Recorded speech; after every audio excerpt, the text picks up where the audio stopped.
get a takeaway of reprioritizing perhaps your focus areas and considering healthcare, judging on the questions. Okay.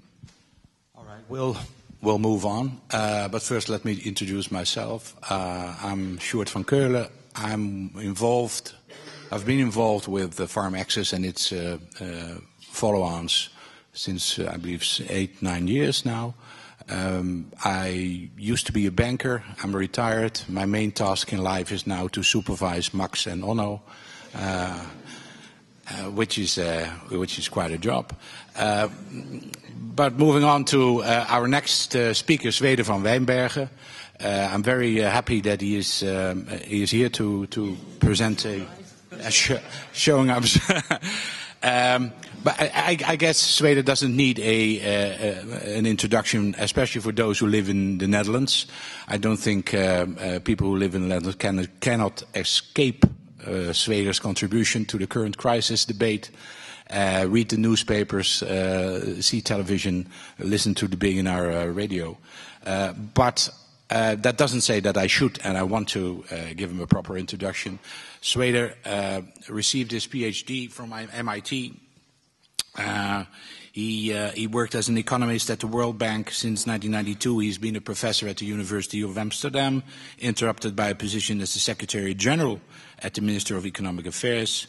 He used to be a founder, CEO of Informatics, an internet-based intermediary in the finance side of the healthcare sector. But in addition, Sweder has been a very influential advisor to various governments, companies, banks in Eastern Europe, Latin America, Middle East, and now also in the Netherlands. I hope that he still has some influence in The Hague. But besides participating in the current debate on the crisis, he is also very much present and participating in our discussion on the access and the finance and the organization of healthcare in sub-Saharan Africa. And I'll introduce him then further with quite an interesting quote, and then I'll leave it up to Sweder. Being old is cheap. It's dying that's expensive. The conventional wisdom is wrong, mostly because it mixes up healthcare dollars spent on the elderly who are close to death with the surviving elderly. Healthcare costs for the latter are relatively inexpensive. Sweder, please take the floor. Yeah, thank you, Stuart. Well, as you've probably glanced from that sort of very lengthy introduction and exhaustive curriculum, I've been active in the financial sector most of my life. I'm not a banker, so you can preserve your eggs and rotten tomatoes for another opportunity. I'm going to talk about some broad outlines sort of that touch on a lot of what Nano discussed sort of more from a practitioner's point of view. Because a lot of what's going on here, healthcare, changes in the institutional environments to deal with risk, long-term development, quality of human capital, are all sort of focal points of a lot of modern recent research that, as I think we've heard this morning, hasn't quite reached the Scientific Council, Advisory Council of the government yet. So maybe they should as first measure drop that word scientific. Because the modern view on economic growth is sort of has shifted away from the old focus of, well, it's a matter of technical expertise and pouring in capital and sort of, labor is there, you can't do much about it. So it's just a matter of finance investment and send in lots of technicians and then things will fly. And we've seen that by and large that approach has failed. We've seen there's a huge debate on the impact of development aid, and unfortunately the empirical evidence that about the correlation between development aid and economic growth is pretty gloomy, is actually not all that good. I think much of that is related to the old-fashioned view on the process mechanism of economic development that is underlying the old models of providing development aid. You just go there, send in the technicians, and that's going to be, and that's it. Modern approaches have a much more in-depth view on what sort of mechanisms actually make a country go. And I think the issues that you've been discussing here, health, finance, dealing with risk, are at the core of the question of sort of the issues that people these days think are sort of the main do you deal well with these issues, then you have a good chance of taking off. Do you not deal well with those issues, then you get stuck. And the programs that Farm Access is implementing are from my point of view, quite apart from the humanitarian aspect. Of course, it's good that poor people get access to healthcare and sort of have better survival rates, have a happier life. We all like that. But there's also, from a sort of research point of view, so what are the mechanisms of economic development, what works? Farm access is a fascinating experience because it's at the crosslinks of all these health, finance, risk-taking. It's involved in all of them. And I think there's a lot we can learn from the experience that they're having right now. Let me go back to a basic issue. A lot of the literature on economic development sort of has failed to support things that anybody with common sense would immediately claim, well, that must be true. Initially we thought that sort of development aid, if you're poor in investment countries, are supposed to grow. Well, it doesn't quite seem to work like that. Health and economic development, it's sort of, if you're an outsider, you think, well, do people do research on that? I mean, you can't be more obvious than that. Common sense suggests a very strong link. If people are sick, they can't work. If they can't work, they can't produce. Of course, there must be a link to health and economic well-being, growth, and all that. Surprisingly enough, until quite recently, the empirical research has not been able to establish a strong link between health status, quality of health care institutions, and economic growth. And that has led to a lot of doubt. And I think that's also probably behind that WRR, the Scientific Advisory Council report. The Dutch government, in its wisdom, is switching away from education. You see that my spell check, I wasn't quite up to the job this morning at 9 o'clock. The Dutch government is switching away from education and health as focal points of aid. I think more modern research is tending to show that that probably is a very unwise decision. More careful research and analysis of both education and economic output and economic growth and comparable approaches have been taken to establish the link between health and economic growth, provide much clearer results and suggest that what these Dutch luminaries are doing is actually not a good idea. Recent econometric research takes a human capital approach and sort of latches on to the link between quality of human capital and economic growth and has come up with quite strong and positive evidence supporting a positive link between economic growth and health. To untangle that relation, you have to realize that we found that human capital has a dual role in economic development. There's a very direct role that ties in more naturally to the older way of the production factor approach of modeling economic growth. Bob Solow, who got the Nobel Prize for that. And that's sort of a takeoff on what I just said. If people are sick, they can't work and they can't produce. So human capital as a direct factor of production, and that's fairly clear. Improved health has a direct impact on the quality of human capital. That clearly leads to higher productivity, higher income. Of better human capital, it turns out there's more than that. There is quite strong evidence that quite apart from a direct effect, simply if you make people healthier, they can work harder, and that leads during a transitional period to higher growth. But we found out that better human capital leads to much more structural improvement in the growth process. Higher human capital quality facilitates adoption of new techniques, makes people more flexible, makes them learn faster. So the quality of human capital is not only related to the level of output, simply because healthy people can work harder, but it's also related to the rate of change of productivity growth, to the structural process of economic growth. In particular, we found that countries with higher human capital are catching up much faster with sort of the leaders in the pack. If you do econometric research and you compare, for example, the speed of convergence with, for example, the United States, you see that speed, the distance to the leaders is diminishing the fastest in the countries with the highest quality of human capital. Now, recent research by Philippe Aguillon, who's a professor at Harvard, has taken a similar approach to the analysis of the relation between health and not just general human capital. The human capital research has mostly focused on educational status, which is, of course, one aspect of human capital, but health is another aspect of human capital. And that's the approach that Philippe Aguillon has taken in sort of taking another look at all this evidence linking health status and economic growth. And he gets quite strong results. First, initial health, it is a cross-country panel study, so he looks at lots of countries, but also looks at what happens to those countries over time. So he explores both variation across countries at a particular moment in time, but also he exploits for his econometric results, identification, he exploits variation over time in lots of different countries. So it's a very rich data set. And as we progress in time, we get more opportunities to use this type of econometric techniques. And he finds that initial health indicators are strongly and positively correlated with income, contrary to the earlier results that sort of tended to mix up all these different effects. But if you identify them separately, they come out quite strongly.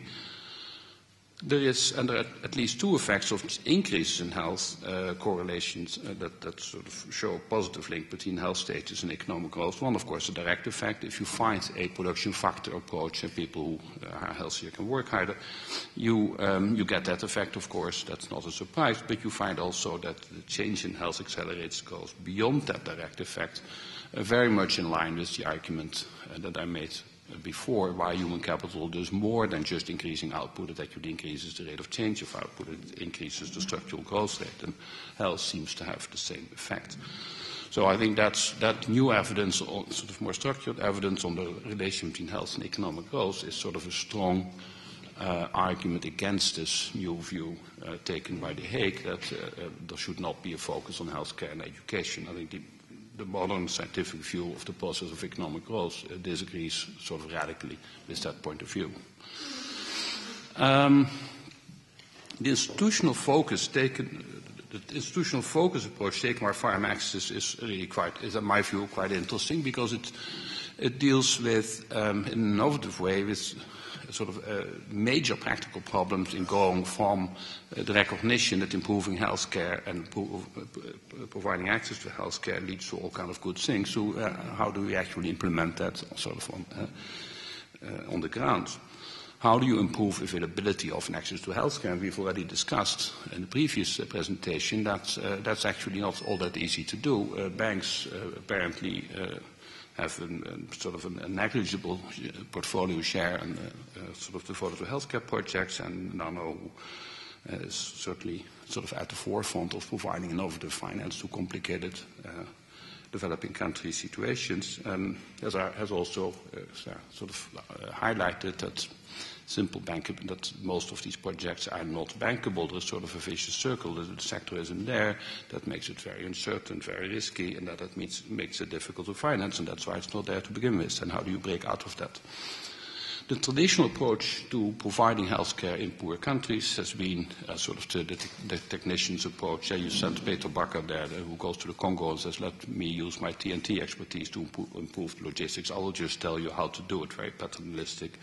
People are poor because they're doing stupid things, and I'll tell them to do smart things, and they'll be rich. Take over logistics, provide cash, tell them how to do it, and that's it. A poor loss of resources in creaking existing public infrastructure. I think that's more or less a recipe that has produced these really negative results between links of development, between the correlation between development aid and economic growth. And that's way too simplistic a view. People are not poor because they are stupid. People are poor because there are institutional barriers to them exploiting their cash-generating capacities. Life is much more complicated than these technicians seem to think. The farm access approach is entirely different, which makes it interesting in my point of view and more promising. Build a financial infrastructure that allows mobilizing domestic resources. You don't come in and tell the locals to sort of mimic the Western mechanisms, but you try to build up the infrastructure that will sort of take away the roadblocks that block them helping themselves. I think the potential benefits go way beyond healthcare. Insurance-based approach is a major improvement in the risk coping environment, and I think that is one of these new environmental factors that we tend to think these days are very important in jump-starting the process of economic growth. It might become a key shift in institutional development, and from there have benefits that go way beyond the direct objectives. Because that brings me to the second sort of modern innovation in looking at the process of economic growth, financial innovation, risk-taking, and economic growth. Most modern researchers think that those areas are key in explaining how you can go from a sort of a low-level poverty trap where you do sort of low productivity, safe low productivity projects, therefore you're poor, therefore you have no cash, therefore you can't do high productivity projects and you stay poor. Clear poverty trap problem. Introducing risk-sharing arrangement has major benefits that allow you to escape from that low-level poverty trap. It's worth thinking through what risk-sharing institutions do and why they actually have these benefits. The first thing, of course, is they transfer risk to people and institutions that are better placed to handle it. Anybody who's been in developing countries will recognize when I claim that somebody who lives on sort of the edge of existence is very likely to be extremely risk-averse. Small deviation from the mean can imply major disasters. If you sort of scrape by and you really in banking terms, your loss absorption capacity, your ability to deal with negative outcomes is extremely limited, so you become very risk averse. Risk-sharing arrangements allow transfer of risk to people who are further away from sort of the edge of survival and can better deal with risk and will therefore be willing to take it on against the price. But risk-sharing does more. Risk-sharing allows to reduction of risks. You can actually not just allow people to deal with risk better, but you can reduce it. As long as risks are not correlated, as long as everything doesn't move at the same time in the same direction, the average has lower volatility than individual outcomes, and risk sharing actually reduces risk, makes for a safer environment. Now, there is sort of, in a superficial way, certainly here in the Netherlands, where we have sort of extensive mechanisms to shield people from risk, through the welfare state, the view that there is sort of a contradiction between helping people to deal with risk and entrepreneurship. Entrepreneurship is you take on risk, you choose high return, high risk projects, so you don't want to shield people from risk, you want them to take on lots of it. I think there's a conceptual mistake in that line of thinking. It sort of is a little bit too glib, and it doesn't delve into the issue. It doesn't sort of think through the question of why do people take on risk. I think if you realize that, of course they do that for the high return, but why then do some people not take on that risk? And I think there's widespread evidence that creating a risk-coping environment, creating risk-sharing institutions will actually induce people to take on more risk. And that's also the Aguillon-Filivotti line of research on risk-taking, financial sector and economic growth. So why this? There's strong evidence that financial sector development is correlated with high economic growth, and this seems to be one of the mechanisms. If people are better equipped to deal with risks through these institutional developments, they will take on more risk. If they take on more risk, you can take on higher return projects and you can break out of your poverty trap again and have a higher, more rapid growth path. So the combination of improving the risk-sharing environment and providing better access to healthcare could actually be a very powerful mechanism to start up long periods of high growth. But risk-sharing institutions require a lot to survive. Risk-sharing means that, you get something when things turn out well, and you get the wrong way around. Risk-sharing institutions, 50% of it's good for you, 50% it doesn't turn out because you do not get your claim on the upswing. Particularly in insurance, the institutions are highly vulnerable. Trust is an essential element in building up sustainable insurance mechanisms. You have to convince people who are not familiar with the concept of insurance. If you go to the market for fish in Lagos, or you go to some emirate in the center of Lagos, or center of Nigeria, or wherever you go, insurance is an unknown concept. People do not know the concept of insurance. And it's sort of, it has something counterintuitive. You feel healthy, you feel all right, and why should I pay somebody? There's nothing wrong with me. Why should I pay right now? I want to pay a doctor when I'm sick, and when I need that doctor. And insurance has a different approach. You pay when you do not need the doctor, you get paid out when you do need the doctor. So the whole sort of financial concept is alien to people. Now, of course, in the beginning, that sort of the fact that they do not know the concept doesn't mean they can't grasp the benefits, but that you should expect there to be a healthy dose of doubt.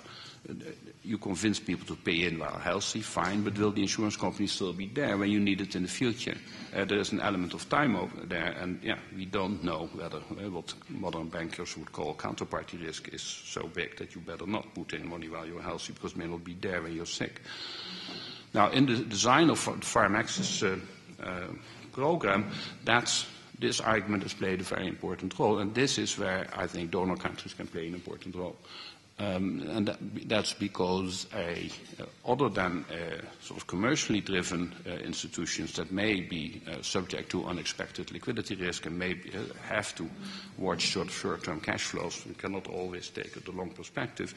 Donor countries, by setting up a fund rather than funding from current revenues, can actually provide a credible long-term commitment that will provide the sort of the basis for the trust, which in turn is necessary for the insurance company to get started.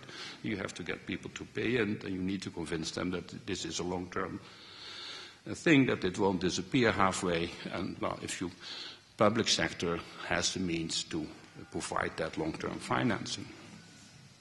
And there is lots of ongoing research, and a student that is being supervised by Onno and me is actually providing evidence for that for Africa, that improving the quality of the institutional environment through mechanisms like this is actually substantially lowering the cost of capital. So it's another amplification circle that might set things going off in the right direction. There's an interesting twist to this whole story, because the approach that seems sort of useful from a financial, a general development point of view, actually turns out also to be very well suited to the changing nature of healthcare problems in Africa. Maybe surprising to many, well, not probably to the people who are here in this room. I presume most of you are actually very well briefed on all that, but certainly to outsiders like me. The nature of healthcare problems in Africa seems to be shifting radically. It's even reaching the popular press. The Economist recently had a whole article on that. And the emphasis is shifting from infectious diseases to treatment of chronic illnesses. It's becoming Africa, in spite of all the disaster stories that are dominating the press, has in fact a good growth record over the past decades, and they're getting more to the Western-style health problems. Dealing with chronic illnesses clearly requires a different institutional environment. You need to set up an institutional environment that doesn't deal with short-lived crises, but with the provision of long-term care. And in that way, it also mirrors the changing nature of the medical problems surrounding HIV/AIDS. Because of breakthroughs in the treatment of HIV/AIDS, that has been turned from an infectious disease that sort of or predicts sort of that you're not going to survive that will lead to pretty rapid deaths. It has been changing into a chronic disease with which you can live for quite a large number of productive years. And so that also requires a different institutional environment. You need institutions that are well suited to provide long-term care. Nevertheless, the mortality of chronic diseases is way too high in Africa. People are dying too quickly from things that are in fact treatable. The same article in The Economist that I just mentioned has some startling statistics. It's based on an interview with the director of a cancer institute in Kampala, and he argued that 96% of the people who die from cancer have not had any access to any medical institution at all.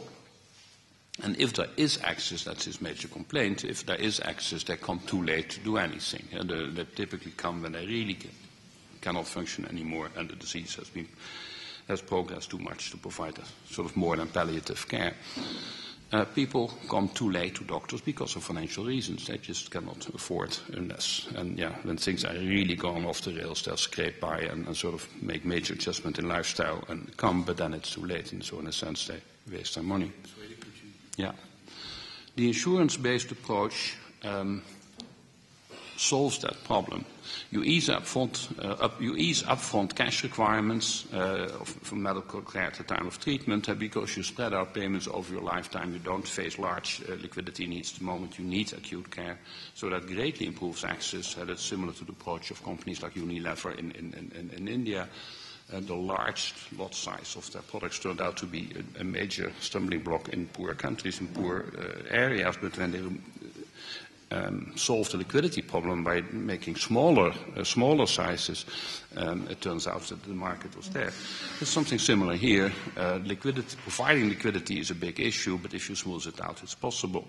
So that facilitates mobilizing domestic resources and allows you, if you get more domestic resources, more own payments, or you leverage up public financial assistance, and much in line with what Nana was talking about. Also, by providing a stable cash flow that can finance, through the insurance companies, can finance healthcare, you make projects in the provision of healthcare much more bankable, because bankers will obviously be looking at, well, right, it's obvious that what you are producing is needed, but can people pay for it? What's going to be your cash flow? Well, if there is more stability on the demand side through the provision of insurance and risk sharing, chances that projects on the provision side of healthcare are more bankable, are likely to improve greatly. So you could expect then to stimulate private provision of healthcare, and you can go outside that creaking public infrastructure of healthcare provision. Not that we are against public provision, but sort of have reached the limits of what they can deliver. So this creative, let me wrap up, this creative approach to finance is, in my view, well suited to the changing nature of Africa's healthcare requirements. Has a chance in a very structural way to promote private sector resource mobilization, both on the demand and on the supply side.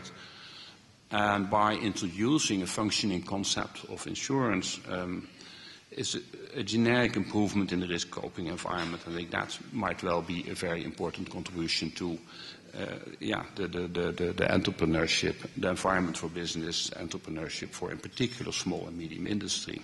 Better institutions to deal with risk will induce people to take on more risk. And that, in that way, several of the amplification cycles that I've tried to sketch for you, we can expect, I think, well, I see again a sloppy spell checker, higher productivity growth and higher long-term economic development as additional benefits to just the direct benefits of helping individual people with their healthcare problems.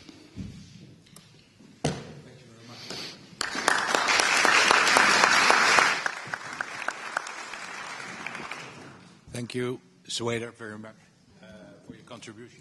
Questions from the audience? Yes, please. Very interesting presentation, and I think the shift to from a management point of view is quite interesting. There's been a lot of work on the growth health links, and as you say, even the latest Commission on Growth really wasn't able to demonstrate that very convincingly. But part of the problem is actually the dependent variable. It's what you're trying to measure.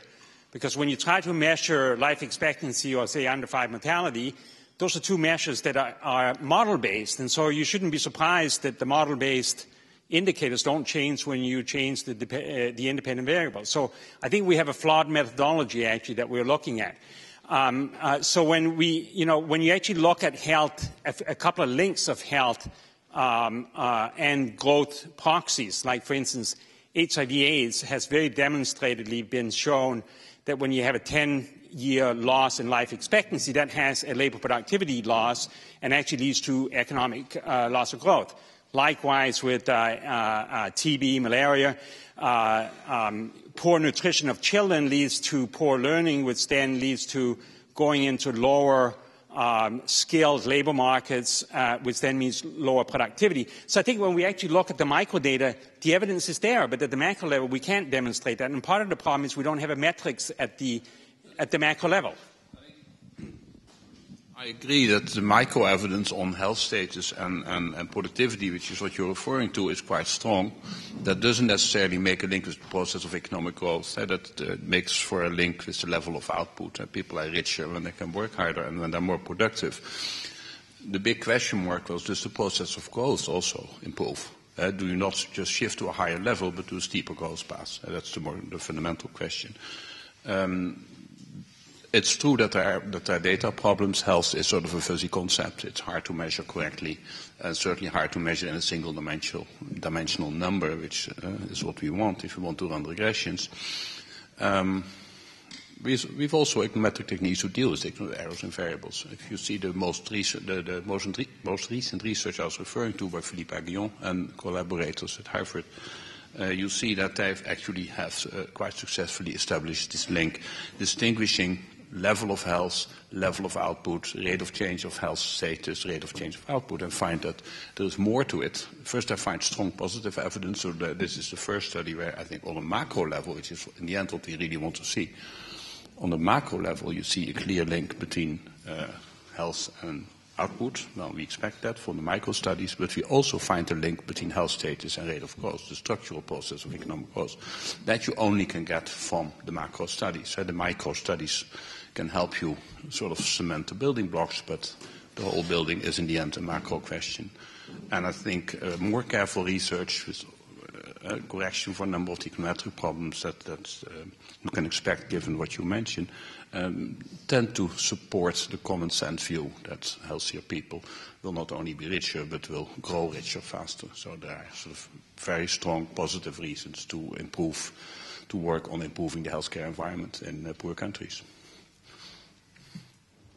Questions? Just a small comment. My name is Frode Forland, and until Friday, I worked for the European Centre for Disease Prevention and Control in Stockholm. Just a comment on the issue of more infectious diseases, or the burden moving from infectious diseases to chronic diseases. It looks like chronic diseases are somehow quite often caused by infectious agents. And we are doing a systematic review on this in Sweden for the time being, and we see that more and more of the cancer causes and the causes of neurological diseases and even like diabetes, there might be an infectious cause behind them. So somehow the infectious diseases are hitting back. And I think in the future more of the treatments will be antivirals, it will be vaccinations, and it will be antibiotics against what we today call chronic diseases, who probably also don't have an autoimmune etiology, but a kind of infectious etiology that we haven't so far realized. To higher authority on this one. We'll ask Joep to answer this question.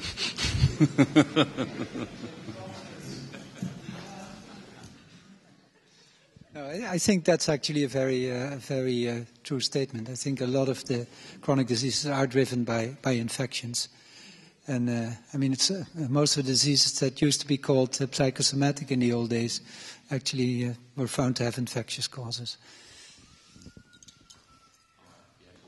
Yeah, but let me, as a complete layman and outsider, not hindered by any knowledge, make a comment anyhow.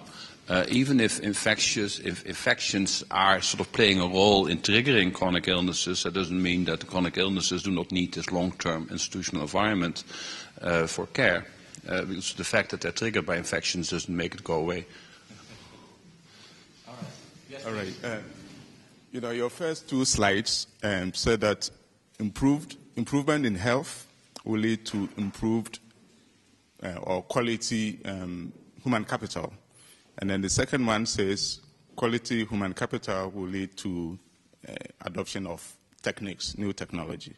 So the first question is, could you give some specific examples in Africa where improved health has led to quality human capital? And then the second point is, what can we learn from those countries to scale up good practices?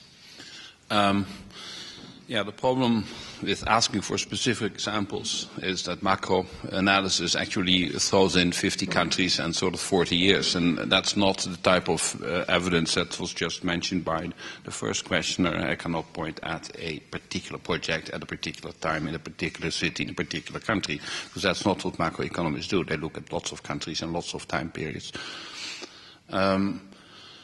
I was actually linking different strands of economic research on process of economic growth. And one, yeah, I must admit, the link between health and quality of human capital was sort of obvious to me. If you're sick and lying in bed, you're not doing too much work. The second remark is pretty much the way growth, the empirics of growth, the people who do empirical research on growth, is the way they think about why it is that better human capital is speeding up the process of growth, not just raising the level of output. And there is a fair amount of research that has looked at productivity change, adoption of new technologies as a function of human capital. Now, there hasn't been much focus from that point of view on particular health issues, but on things like being able to read and stuff like that, the micro-supporting evidence. But I was linking up these two lines of research. Better human capital, healthier, more active workers are more innovative, more flexible, will therefore lead to more rapid technological progress. Technological in a very wide sense. I don't mean inviting a better mousetrap, but sort of improving your process of production, and that can be very wide-ranging, can be technical in the sense of techniques. It can also be simply organizing your production processes better, being more open to new opportunities. Technological progress is sort of shorthand for everything that's not directly traceable to more labor input or more capital input, everything else. Okay. One last. Yeah, well, we have to. He's closer to the microphone.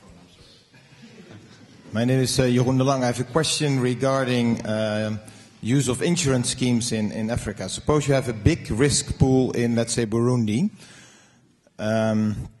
consisting of very poor people.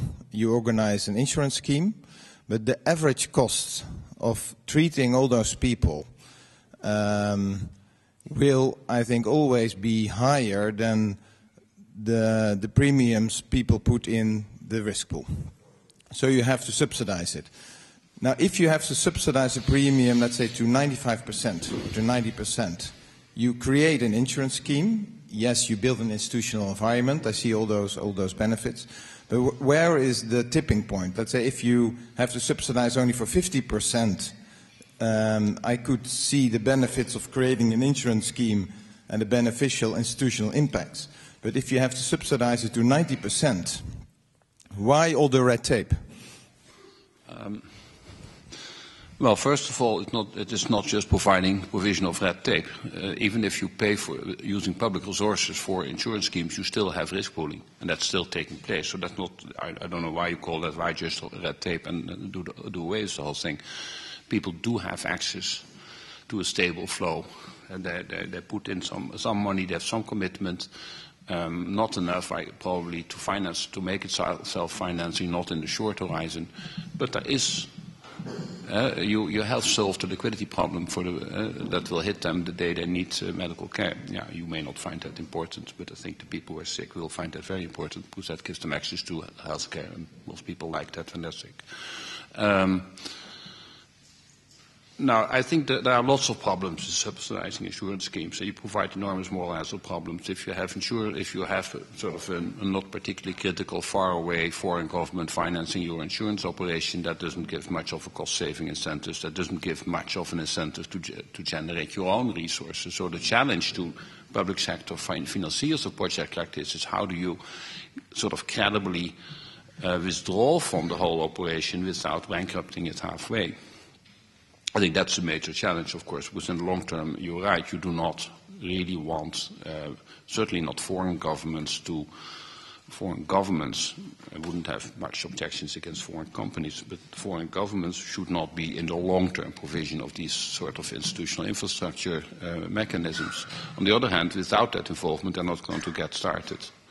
So I see it very much as a catalytic role in the early phases. Now, unfortunately, early phases may well be 3 decades. 3 decades, that's quite possible. Obviously, anybody who's been involved in poverty alleviation, which I have to some extent in my World Bank days, knows that poverty alleviation is never a short-term issue. People are poor because they lack income-generating assets. You're not going to switch that around in sort of 3 years. So you need to be in there for the long haul, not just for the trust issue I mentioned, but simply because going from the extreme poverty levels of Burundi, where they cannot even deal with the average cost of medical care over a lifetime, to a growth to an income level where that becomes manageable, well, that may take decades. And the challenge for public sector involvement is how can you get involved but withdraw gradually, and can you create incentives for private sector to take over your role? That's not an easy one because free money is always highly attractive. Thank you. I'm sure your question will come up at the subsequent sessions as well. Dan, do you still have a question? We're running a bit out of our schedule. I guess we have to do with a 5 minutes coffee break instead of a 15 minutes. But I guess that's less important than your question, for instance, please.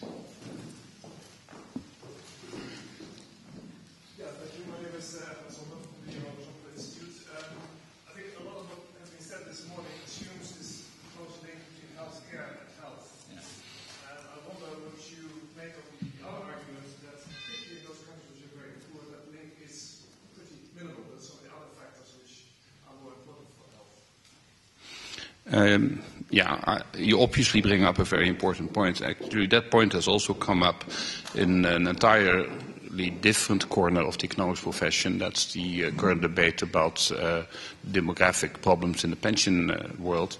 People have looked at increases in life expectancy over the past few centuries and what are the main drivers. And yes, you're right, the big jumps in life expectancy, so in the 18th and 19th century, had almost nothing to do with medical care. In fact, medical care was pretty dangerous in those days. Not clear that you did improve your expected lifetime entering into a hospital, but had a lot more to do with provision of clean water, public sewerage systems, electricity, so you can cook things. And yes, of course, it's probably true that on an aggregate level, the healthcare benefits of improving infrastructures like that, particularly electricity, water, and sewage systems, have a much higher benefit. That's true.